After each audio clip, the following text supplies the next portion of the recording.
5. Eidólica. Alcázar Astra. Hermanos, activad la visión infrarroja, ordenó el segundo capitán Maximus Tain. Con el señor del capítulo, Alameda, muerto en la primera ofensiva enemiga, y el primer capitán Gartas, coordinando la defensa en el Oratorium Táctico, Tain era el oficial de mayor rango de todos los Fis Sempan que habían en el bastión. Sus autosentidos reaccionaron ante el filtro térmico que se desplegó sobre su campo de visión y transformó la oscuridad impenetrable de la noche de Eidólica. En lugar de la noche helada del desierto, ahora Tain podía diferenciar todo el espectro de azules que ascendían sobre el horizonte de dunas hasta el cielo desprovisto de estrellas. El capitán sabía que la repulsiva luna de ataque que orbitaba sobre sus cabezas era la causa de que no se percibiera el brillo de ninguna de las estrellas cercanas, oculta bajo la luna elíptica del mundo natal de los Space Marines. La única prueba de que aquel planetoide monstruoso estaba allí eran las estelas de los meteoritos y transportes de asaltos infestados de senos que dejaban a su paso. O al menos así había sido hasta la primera oleada de ataques. Las siluetas rojas de los invasores alienígenas aparecieron sobre el horizonte. Las señales térmicas que mostraban el avance de la vanguardia de monstruos pronto se convirtieron en pesadilla polícroma que absorbió el falso azul cobalto del desierto. Tain y sus hermanos, acostumbrados, tras una vida de guerra, a la magnificencia de la galaxia, no pudieron evitar sorprenderse hasta el ingente número de tropas invasoras. La noche del desierto se vio invadida de aberraciones alienígenas, un diluvio de objetivos capaz de destruir los auspes y los selectores de objetivos con la mera magnitud de su número. Desde las murallas, los adeptos astartes contemplaban en un silencio estoico cómo el enemigo avanzaba imparable sobre los campos de Prometeo de Akbar. Los orcos arremetían contra cosechadoras y complejos de células fotovoltaicas. Avanzaban, arrastrando un poblado tras otro, asolando ranchos, generadores y silos de baterías antes de destruir todos los pozos de Prometeo que encontraban a su paso. A través de sus visores, los Space Marines contemplaban cómo enormes columnas de llamaradas blancas atravesaban el cielo nocturno. Tanto el fuego de contención como la arena del desierto saturada de Prometeo resultaban insuficientes para ralentizar el avance de los monstruos alienígenas. A su espalda, el capitán escuchó el sonido metálico de unos pasos sobre la cubierta y se dio vuelta para ver a Mendel Roche, apotecario de la segunda compañía, resaltando sobre el azuleto negra de la fortaleza estelar y contrastando con la ceramita chamuscada de las corazas de sus hermanos. La armadura blanca del apotecario parecía una provocación al enemigo. A diferencia del capitán, Roche se había aventurado en la noche de Idólica sin la protección del casco. Lo poco que le quedaba de una mandíbula destrozada se había fundido con el corjal de un yelmo de mediano. Dos biomplantes oculares refulgían a través de la rejilla, brillantes como un par de lentes coloreados. ¿No te quieren el apotecarium? Le preguntó Tan a su viejo amigo. Si la voluntad del emperador debe llevarse aquí afuera, entonces es aquí donde debo estar, respondió Roche, con una voz modulada. ¿No crees que pueda hacerte de ayuda? ¿No te asusta un poco de trabajo duro? ¿Verdad, apotecario? Bromeó Tain. Hay trabajos, respondió el apotecario. Y luego, trabajos que se hacen por amor.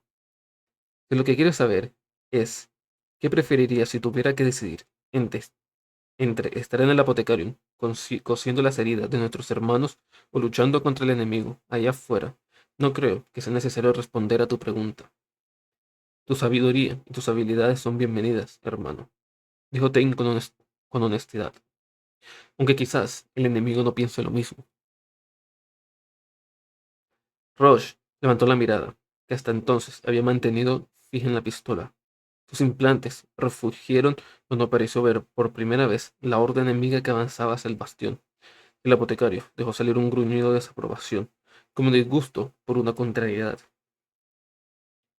No somos considerados, hermano, respondió Roche.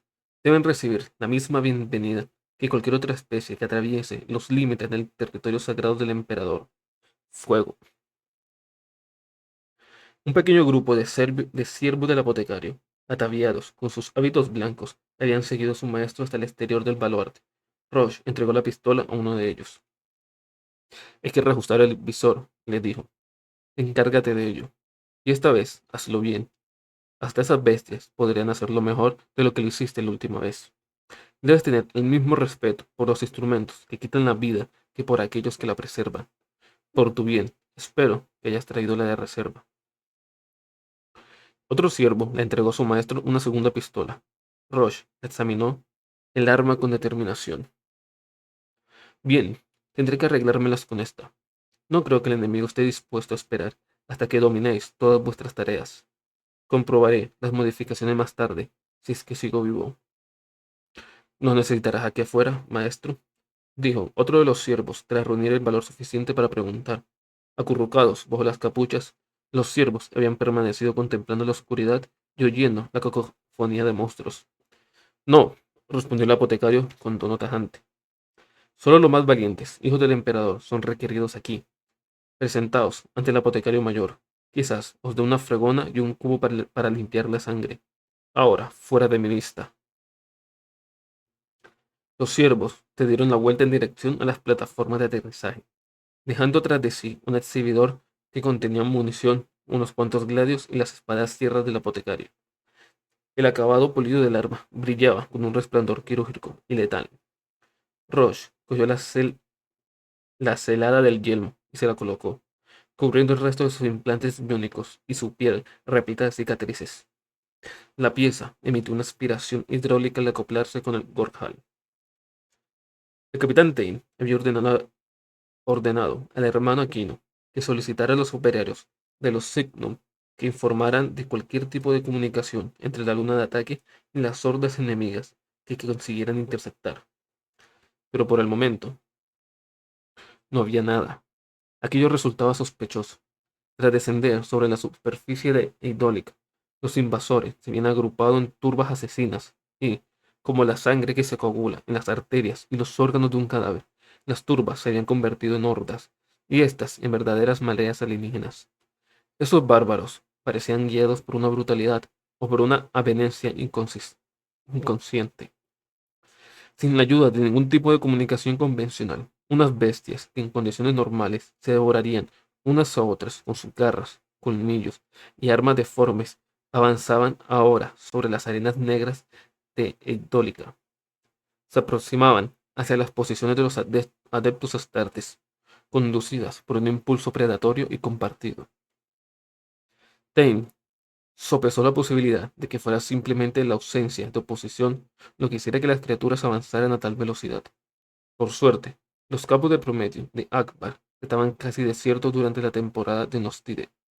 Las caravanas de trabajadores nómadas se habían trasladado con sus familias hacia el este, a los campos de Sheldrak y Farad, dejando los pozos y los segadores fotovoltaicas bajo la supervisión esporádica de servidores de piel blanquecina que se cobijaban bajo los refugios de piedra. El capitán pensó en la masacre que el enemigo estaría desatando más al este, en la gran cuenca y en los planos de Tarkis, donde estaba en plena temporada de trabajo para cumplir con los diezmos de tierra. Aunque era probable que el capitán Denton, aunque las comunicaciones indicaban que las cosas no les iban bien, en medio de la oscuridad del desierto y una posición desprotegida, tratar de defender a miles de nómadas civiles con la única ayuda de las milicias de los campos de Prometheum convertiría a Denton y sus hermanos de compañía en una presa indefensa, en medio de la carnicería de a buen seguro se habría desatado.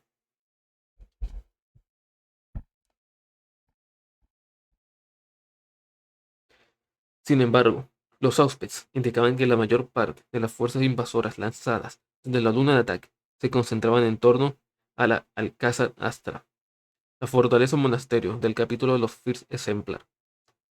Desde su curación, a los First Exemplar se les había encomendado la tarea de controlar el flujo rubicante, una tormenta de disformidad que amenazaba el sector Abra y que estaba peligrosamente cerca de la antigua Terra, situado dentro del espacio imperial, en las inmediaciones del Segmentum Solar. El flujo rubicante era una tempestad que entraba en erupción de forma esporádica, lo cual suponía una amenaza para los sistemas colidantes.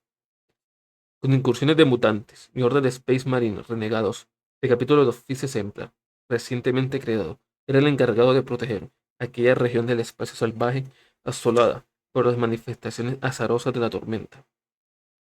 Para desempeñar esta labor, el capítulo tenía la Alcázar Astra, una fortaleza estelar fuertemente armada que había resultado de mucha utilidad en la legión de los imperiales Fitz, en la que saldrían los Fitz Exemplar durante los primeros días de la herejía en las profundidades de Volgota. Los capellanes del capítulo aseguraban que la fortaleza estelar había sido un regalo del mismísimo Rogal Dorn. Así estaban las cosas cuando el flujo rubicante entró en erupción por última vez. Aunque la sacudida solo duró unas pocas horas, la grieta abierta en el espacio fue colosal.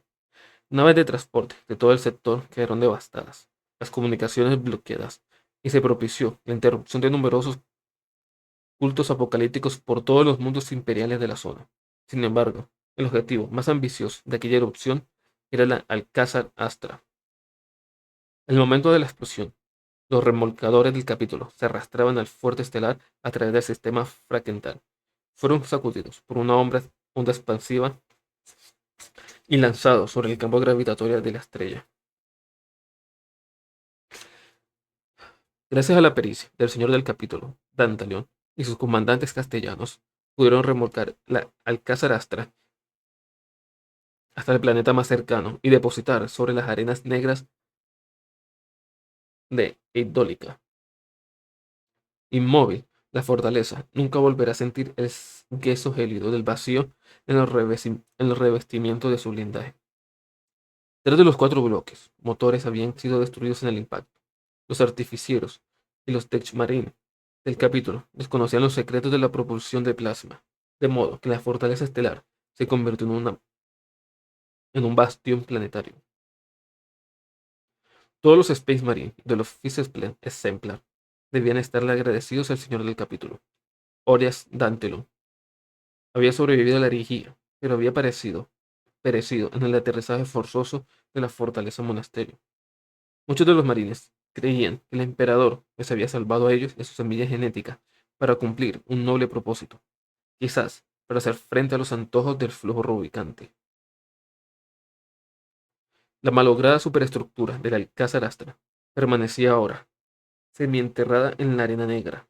Su arquitectura ornamentada y sus torres catedralicias yacían inclinadas, pero aún se alzaba majestuosa sobre el vacío. Sobre la muralla de la fortaleza monasterio, el capitán Maximus Stein esperaba al enemigo. Los monstruos avanzaban con estruendo en medio de la oscuridad, y el visor infrarrojo del capitán resurgía de color. Conforme se acercaban, las siluetas rojas de las enormes bestias se volvían de un color aún más vivo. La rabia carmesí brillaba cada vez más sobre el azul frío de sus armas descomunales. Stein sintió los chasquidos de los mecanismos que se activaban bajo las placas de la superficie. Así me gusta, observó el apotecario Roche. Los espíritus máquinas despertaban. Las municiones se estaban autocargando.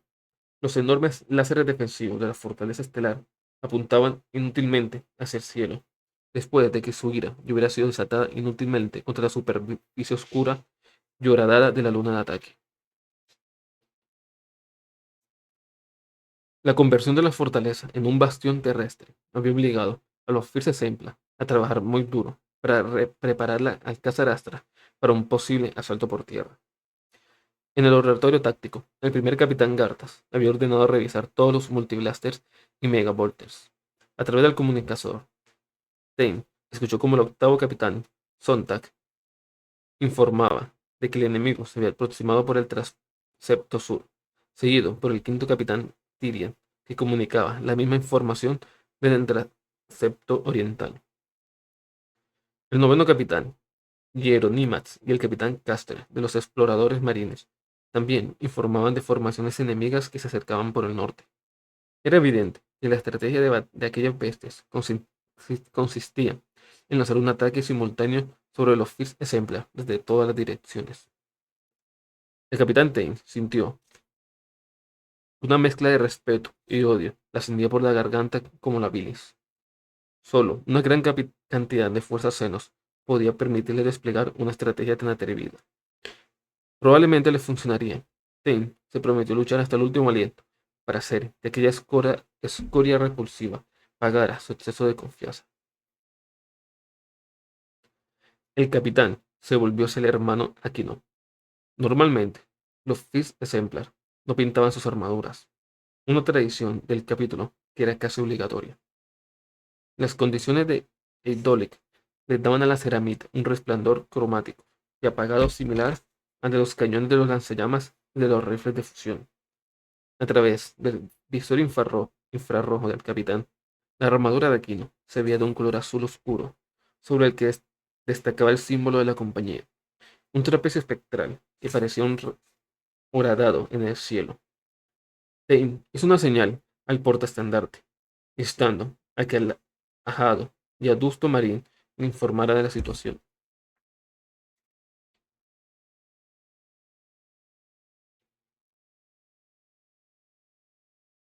El sargento Hawk se acercó caminando por la muralla de vacío. La silueta infrarroja de su armadura de veterano estaba arañada y apoyada, resultado de una misión de reconocimiento en las dunas rocosas. Hawk avanzaba entre los Space Marine, supervisando personalmente cada posición, cada parapeto y cada arma, con decisión y con amor fraternal. Golpeaba los yelmos con su guantelete, señalando ocasionalmente hacia la distancia con dedos de ceramita.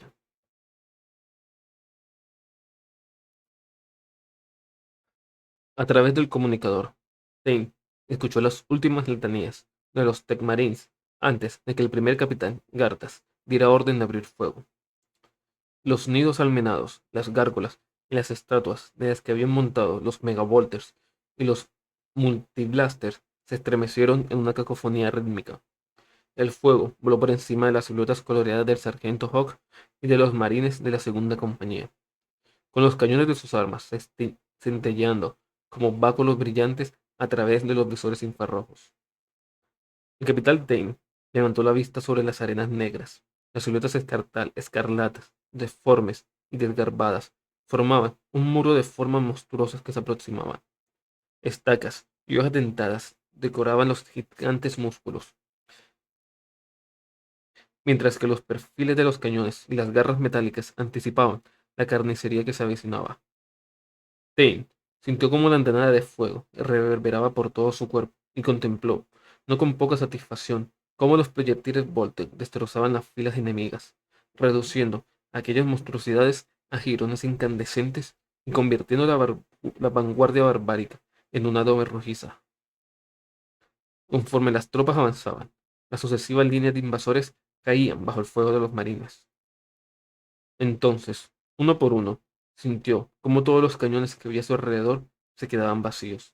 De inmediato, se puso en marcha la rutina mecánica de recargar, pero durante aquellos instantes de silencio, con el clamor de las armas aún resonando en la distancia, Tain observó que los senos se reagrupaban.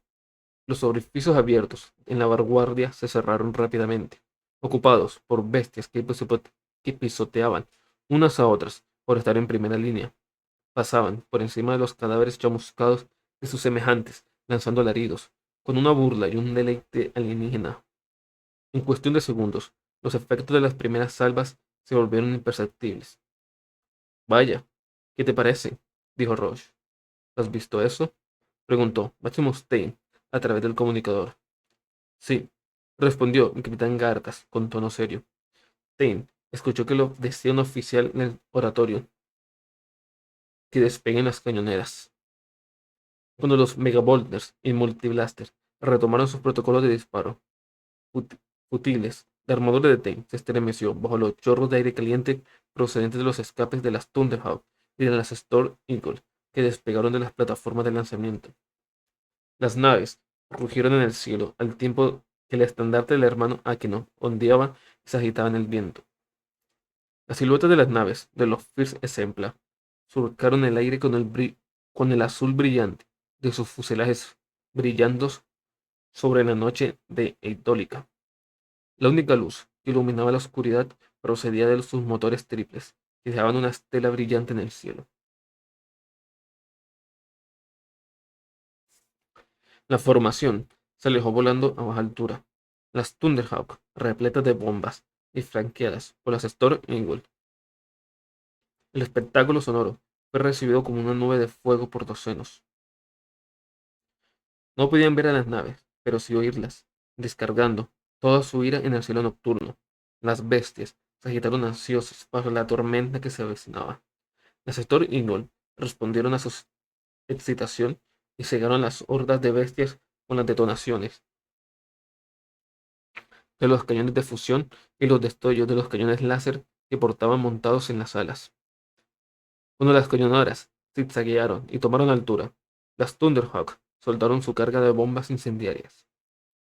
La noche del mundo desértico se iluminó con infinidad de explosiones cegadoras, convirtiendo hordas de senos en eriales de muerte. Las explosiones pulverizaron incluso a la bestia más gigantesca, envolviendo en llamas a criaturas que rodaban. El fuego se extendió avivando por el Prometeo de los pozos que lo cubría todo. Pronto, las arenas negras del desierto se convirtieron en un baile de colores cegadores en el que era imposible distinguir a las bestias enemigas del infierno que las rodeaba. Tras desactivar la visión infrarroja, Maximus Stein contempló las dunas brillantes bajo un océano de fuego. Aquel ataque habría resultado decisivo contra cualquier otro enemigo. Había muy pocas especies que fueran inmunes a uno de los cambios de temperatura más drásticos. La mayoría de formas de vida de la galaxia habrían ardido entre las llamas, y aquellos orcos no deberían ser una excepción. Pero cuando Tain vio que las bestias continuaban avanzando hacia él, iluminadas por las llamas que envolvían sus armaduras, supo que el ataque había sido en vano. A excepción de su tamaño, aquellos pielos verdes no parecían tener la fisiología diferente a la de otros clanes salvajes a los que el capitán se había enfrentado. Tain se preguntó si sería precisamente el tamaño lo que marcaba la diferencia. El capitán de los First Exemplars supuso que, como bestias descomunales, compuestas de piel correosa, músculo y huesos nudosos, quizás no tenían la misma necesidad que las otras subespecies de menor tamaño de contar con un cerebro y un sistema nervioso lo suficientemente complejos como para interpretar y sentir el dolor intenso que causaba el hecho de ser quemados vivos.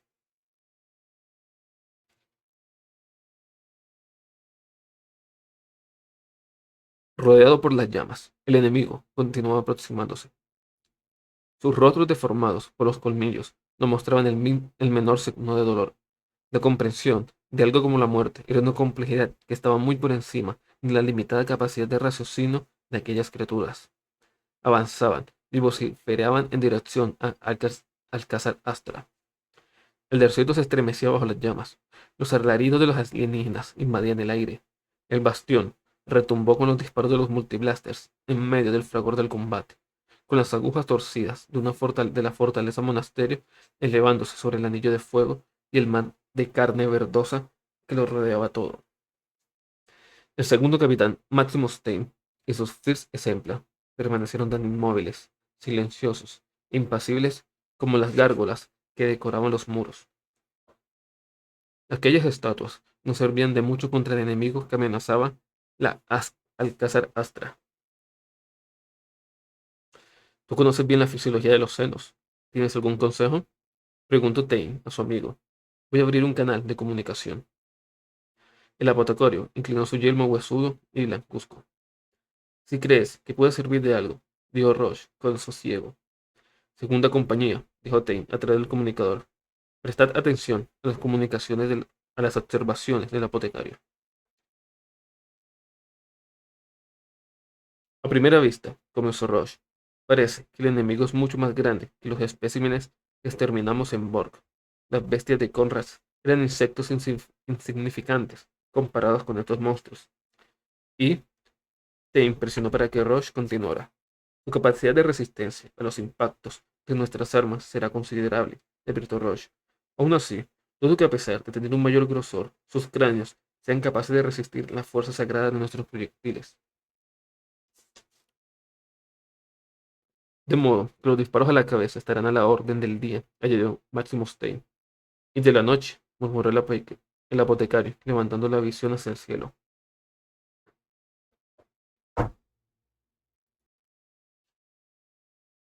¿Y qué hay del combate cuerpo a cuerpo? Preguntó Tain. Por regla general, los puntos débiles de un oponente bípedo de mayor tamaño se encuentran en la garganta y el abdomen. Roche dijo, dirigiéndose a la segunda compañía al completo. Pero no perdáis el tiempo con el espinazo. Id por las piernas. Los especímenes desmembrados y tirados en la arena resultarán mucho más vulnerables. Esto es todo lo que te puedo decir, concluyó el apotecario. Tim miró a Roche a través del visor y cerró el canal. El apotecario le devolvió la mirada. Son tus hombres, dijo Roche, dirigiendo los implantes visuales más allá de su amigo, pasando por encima del sargento Hawk y de sus formaciones defensivas y posándose en la ferocidad verdosa que avanzaba hacia ellos, con una, como una caterva de trilladoras sacadas de un mundo agrícola. Háblales, ahora que todavía puedes.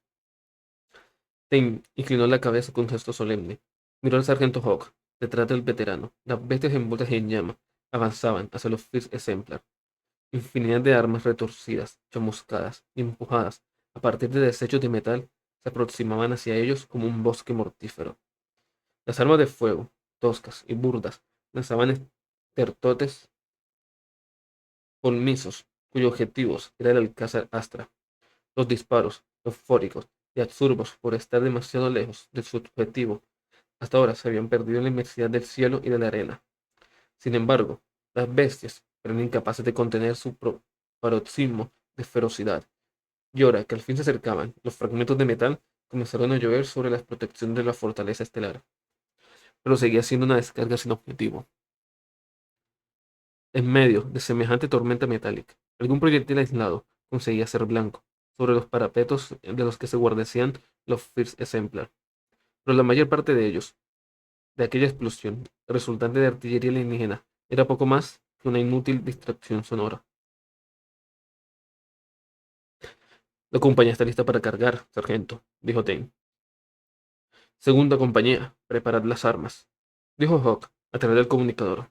Los Space Marines de los Fifth Exemplar cogieron los cartuchos magnéticos que llevaban acoplados a los cinturones y los cargaron en los Volteres modelo Umbra. Maximus, dijo Roche, en su característico tono modulado. Háblales.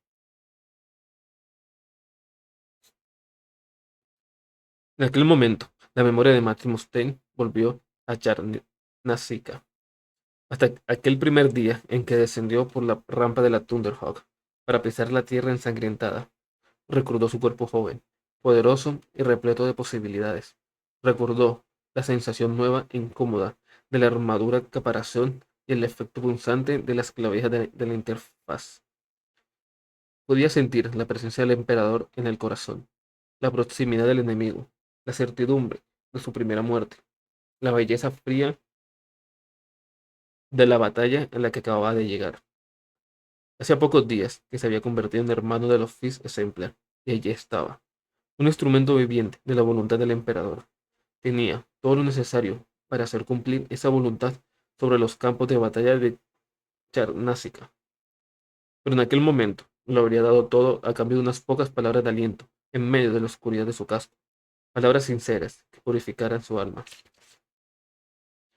Segunda compañía, os habla vuestro capitán, dijo a través del comunicador montado en el casco.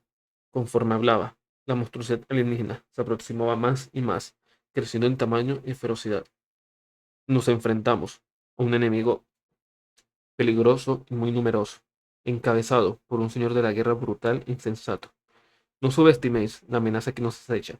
No os dejéis llevar por la experiencia pasada. Estos monstruos no pueden comparar con nada que hayamos visto antes, y su tecnología nos es desconocida. Confiad en vuestros superiores, en vuestro entrenamiento, en el hermano que lucha a vuestro lado, y en las armas que sujetan vuestros guanteletes. Confiad en la noble historia de vuestra legión y el legado de vuestro primarca. Pues gracias a su sabiduría estáis aquí esta noche. Sois una hermandad, un capítulo, un ejemplo a seguir. Sabed que estoy a vuestro lado, así como el primer capitán Gartas. Sabed que los espíritus del señor Alameda y el del señor Dantalio, el elegido de Dor, luchan a vuestro lado. Las hordas de bestias estaban a tiro. La muerte llamaba a la puerta. Tain sintió como sus hombres posaban los dedos sobre el gatillo y cómo apuntaban a sus primeras víctimas. Sintió la voluntad indestructible de un centenar de superhombres, su fe inquebrantable, la dignidad de su propósito, su profundo odio hacia los senos. Pero, por encima de todo, sabed que la sangre del emperador la que corre por vuestras venas, y que él no permitirá que fracaséis. Igdoile- Igdólica es su reino, es tierra y polvo del imperio. Puede que no sea mucho, pero pertenece a la humanidad, y como tal, es el deber de los First Exemplar el defenderlo. Sé que haréis que vuestro emperador se sienta orgulloso. Habéis, debéis darlo todo en su nombre, pues él lo ha dado todo por vosotros. Debéis ejercer toda vuestra fuerza, vuestro talento y vuestra habilidad. Vivid a través de vuestra armadura. Fusionaros con vuestras armas hasta convertiros en uno. Hermanos de batalla, cumplid el propósito por el que habéis sido creados. Con un movimiento rápido, Tain introdujo un cartucho en el Volter. El Umbra era un arma venerable, dura y resistente, tal y como exigían los tiempos de la herejía. A pesar de no ser tan sofisticado como otros modelos, Tain sabían que el Umbra era seguro e infalible. Al habla, Maximus Tain, capitán de la segunda compañía de los First Exemplar. Tain se inclinó sobre la mirilla del Volter y escogió a la primera bestia que se convertiría en su víctima.